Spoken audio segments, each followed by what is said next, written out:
नमस्कार रसिक श्रोते हो. आज आपण ऐकणार आहोत पद्मश्री अरुणिमा सिन्हा यांचा जीवन प्रवास. फिरुनी नवी जन्मेन मी. शेवटपर्यंत नक्की ऐका, नक्कीच प्रेरणादायी आहे. ऐकूया. फिरुनी नवी जन्मेन मी. 27 मार्च 2016 केरळ एक्सप्रेसमध्ये दिल्लीहून सकाळी 11 वाजता बसलो. आवडती साईट लोअर विंडो सीट मिळाली होती. गाडी झाशी शहराच्या बाहेर काही मिनिटांसाठी थांबली. समोर उंचावर झाशीचा किल्ला खिडकीतून दृष्टीसमोर होता. खिडकीच्या बाहेर रुळांजवळ छोटंसं तळं होतं. सूर्यास्त व्हायला पाऊण एक तास बाकी असेल. सूर्य झाशीच्या किल्ल्याच्या मागे दडत होता. त्या पिवळ्या केशरी प्रकाशात पाण्याच्या मागे किल्ला अंधारात राकट काळा दिसत होता. त्या दिवशी वर्ल्ड कपमधील सेमीफायनल भारत विरुद्ध Australia do or die match होती. एरवी मी मॅचचे अपडेट्स घेत बसलो असतो, पण माझ्या डोक्यात तेव्हा वेगळे विचार सुरू होते. इतर कोणत्याही दिवशी समोर किल्ला दिसत असता तर मी मनाने, कल्पनेने राणी लक्ष्मीबाईने किल्ल्यावरून कशी अश्वउडी घेतली असती याची कल्पना करत राहिलो असतो.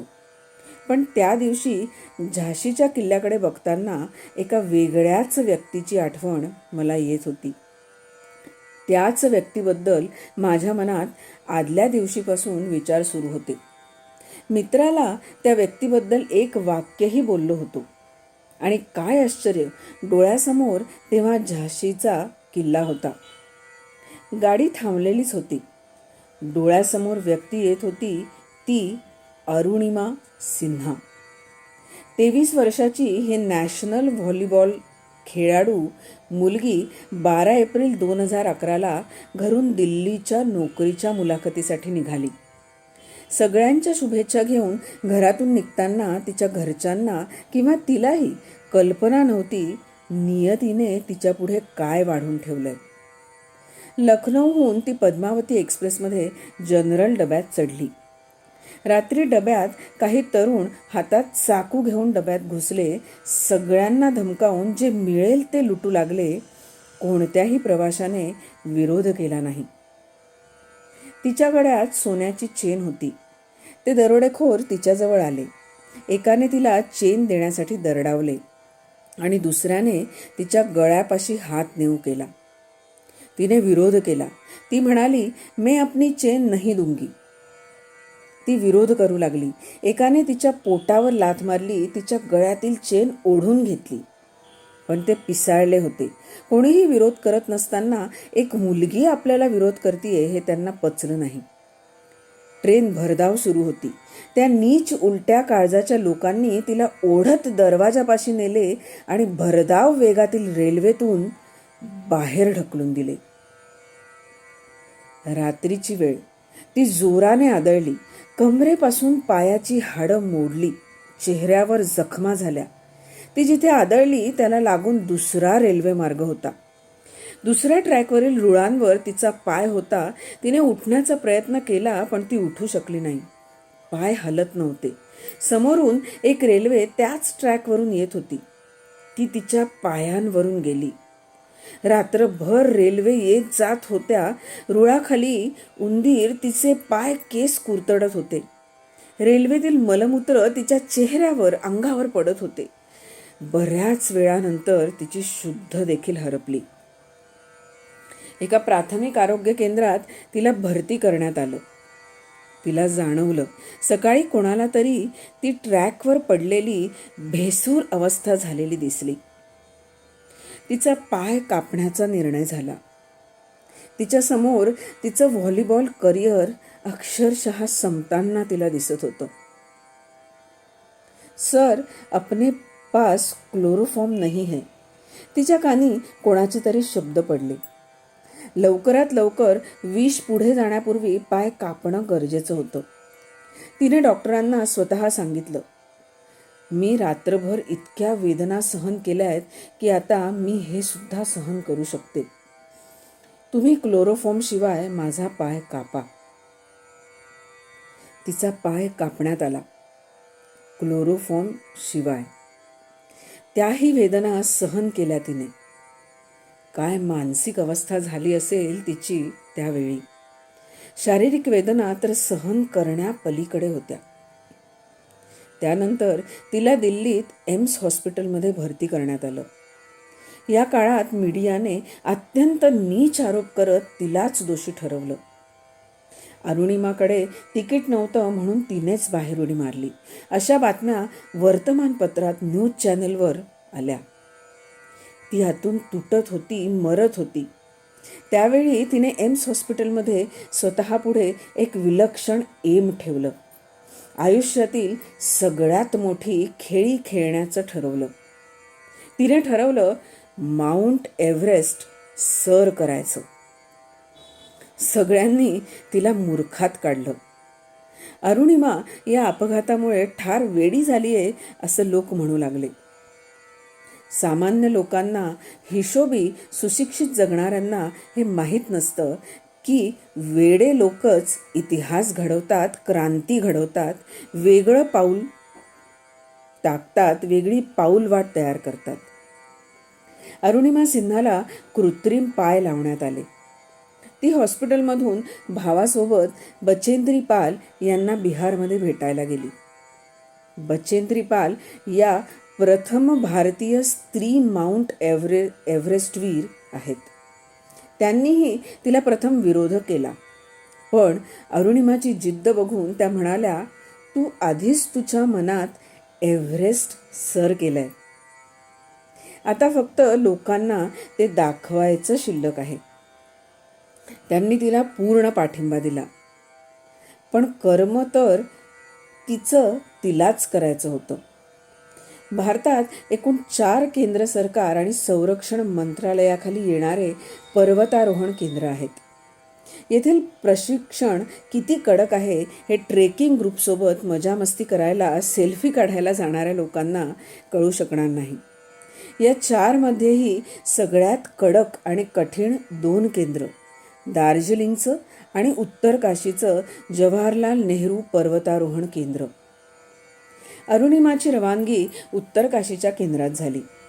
अत्यंत कठीण कडक प्रशिक्षण सुरू झालं. चालताना ती सगळ्यांच्या मागे राहायची, कारण मध्येच पाय मांडीतून निघून जायचा. तिला खूप उशीर होऊ लागला. ती 3-4 तास उशिरा असायची. पायातून रक्त यायचं. या केंद्रात एक नियम असायचा. संध्याकाळी प्रशिक्षण आटोपल्यावर प्रत्येकाला स्वतःच्या पायाचं निरीक्षण करायला सांगितलं जायचं, कारण पायाला बारीक फोड, ज्यांना ब्लिस्टर्स म्हणतात, ते आले असतील तर प्रशिक्षण बंद करायला सांगायचे, कारण ते खूप धोक्याचं, सेप्टिक होण्याचा धोका आणि वेदनादायी असायचं. मी हा कोर्स पूर्ण केला असल्याने मला याची संपूर्ण जाणीव होती. अरुणिमा सिन्हाच्या पायातून तर रक्त येतच होतं आणि सतत मांडीतून कृत्रिम पाय काढायचं आणि रक्त पुसून ती पुढे चालायची. तिने दुसऱ्या दिवसापासून ठरवून टाकलं की काहीही होवो, आता पाय काढून बघायचा नाही. वेदना सहन करत चालत हळूहळू तिची प्रगती होऊ लागली. जबरदस्त इच्छाशक्तीच्या बळावर ती प्रथम येऊ लागली. सगळेजण थक्क झाले तिच्या इच्छाशक्तीपुढे. अरुणिमा, तुम क्या खाती हो, असं विचारू लागले. अरुणिमाचं 1 महिन्याचं प्रशिक्षण पूर्ण झालं. परीक्षा A ग्रेडने पास झाली. आता लक्ष होतं एव्हरेस्ट, या पृथ्वीवरील सगळ्यात उंच जागा, top of the world. Tata स्टीलकडून तिला प्रायोजकत्व मिळालं आणि अरुणिमा निघाली नेपाळकडे. काठमांडूला पशुपतीनाथाचं दर्शन घेऊन दुसऱ्या दिवसापासून तिची लढाई सुरू झाली. शेर्पा तिच्या मदतीला होता, पण जेव्हा त्याला अरुणिमाच्या पायाबद्दल कळलं, त्याने एका अपंग मुलीसोबत जाण्यास नकार दिला. अरुणिमाने विनवण्या करून शेर्पाला राजी केलं. ती म्हणाली, तुम्हाला कुठेही जाणवणार नाही की तुम्ही एका अपंग मुलीसोबत चालताय. काही दिवसांच्या चालण्यानंतर संकट झेलत मृत्यूच्या दाढेतून वाचत ती शिखरापासून काही मिनिटांवर येऊन पोचली.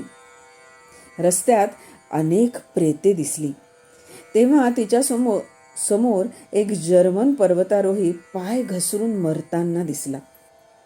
एका ठिकाणी बर्फावर रक्त सांडलेलं दिसलं. पुन्हा काही प्रेतं दिसली.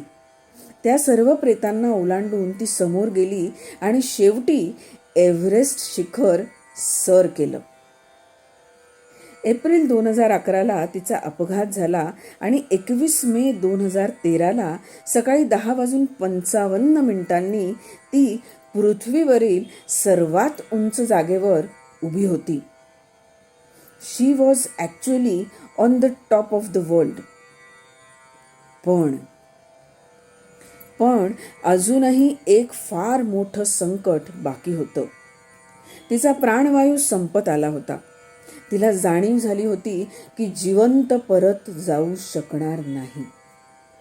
म्हणून किमान जगाला आपला व्हिडिओ दिसावा म्हणून तिने शेर्पाला कॅमेराने तिला चित्रित करायला सांगितलं. शेर्पा तिच्यावर प्रचंड चिडला आणि मला तुझ्यासोबत मरायचं नाहीये असं म्हणाला, कारण परिस्थिती खूपच बिकट होती. शिखरावर भयानक वेगाने वारे वाहत होते. लवकरच वादळ येणार होतं आणि सगळ्यात मोठं संकट म्हणजे प्राणवायू संपत होता. पण तिची जिद्द बघून तो शेर्पाही नतमस्तक झाला. तो म्हणाला, अरुणिमा, आता मी मेलो तरीही चालेल, पण तुला एकटं सोडणार नाही. तुला जिवंत परत खाली घेऊन जाईनच.